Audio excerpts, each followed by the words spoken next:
আসসালামু আলাইকুম। সংবাদে আপনাদের সবাইকে স্বাগতম জানাচ্ছি। আমি তানভীর হাসান। শুরুতেই সংবাদ শিরোনাম। গাজায় যুদ্ধবিরতির দ্বিতীয় ধাপ শিগগিরই শুরু হবে। ট্রাম্প।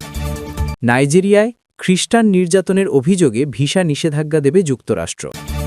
শুল্ক ও সংঘবদ্ধ অপরাধ নিয়ে ট্রাম্প লুলার আলোচনা। গাজায় যুদ্ধবিরতির দ্বিতীয় ধাপ শিগগিরই শুরু হবে।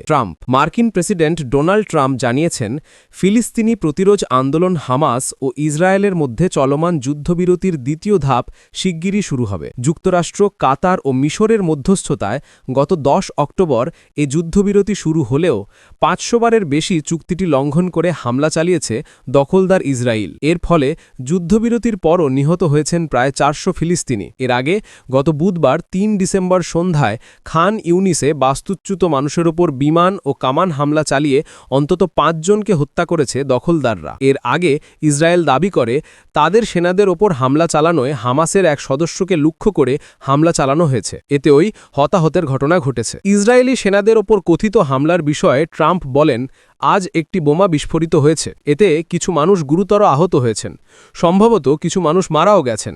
কিন্তু যুদ্ধবিরতি ভালো চলছে।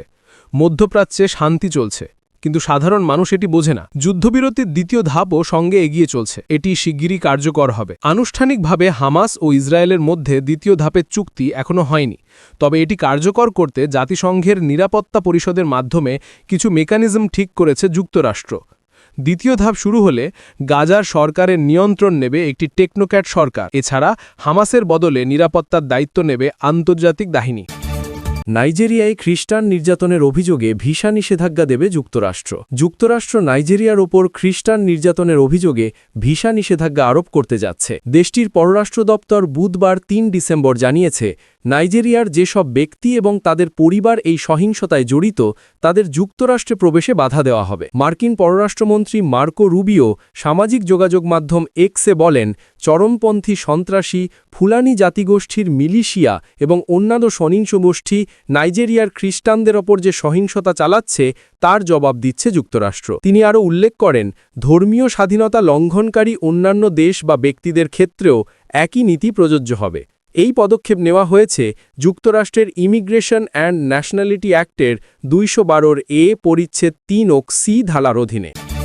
শুল্ক ও সংঘবদ্ধ অপরাধ নিয়ে ট্রাম্প লুলার আলোচনা। ব্রাজিলের president Luis Inacio Lula da Silva গত মঙ্গলবার যুক্তরাষ্ট্রের প্রেসিডেন্ট ডোনাল্ড ট্রাম্পকে ফোন করেছেন। উভয় নেতা বাণিজ্য, অর্থনীতি এবং সংঘবদ্ধ অপরাধ মোকাবিলা নিয়ে আলোচনা করেছেন। ব্রাজিলের প্রেসিডেন্টের কার্যালয়ে এক বিবৃতিতে এই খবর জানিয়েছে, তাদের মধ্যে প্রায় 40 মিনিট কথা হয়েছে। বিবৃতিতে বলা হয়েছে, কফি, গরুর মাংসসহ যুক্তরাষ্ট্রে নিজেদের অন্যান্য পণ্য রপ্তানির উপর থেকে বাড়তি শুল্ক প্রত্যাহারের জন্য ট্রাম্পকে ধন্যবাদ জানিয়েছেন লুলা। তাছাড়া আরও যেসব পণ্য থেকে শুল্ক প্রত্যাহার করা হয়নি তা নিয়েও আলোচনা অব্যাহত রাখতে চায় ব্রাজিল। পরে হোয়াইট হাউসে সাংবাদিকদের সঙ্গে আলাপকালে লুলার সঙ্গে ফোনালাপের কথা জানান ট্রাম্প। তিনি সাংবাদিকদের বলেন, অন্যান্য বিষয়ের সঙ্গে আমাদের মধ্যে নিষেধাজ্ঞা নিয়েও আলোচনা হয়েছে।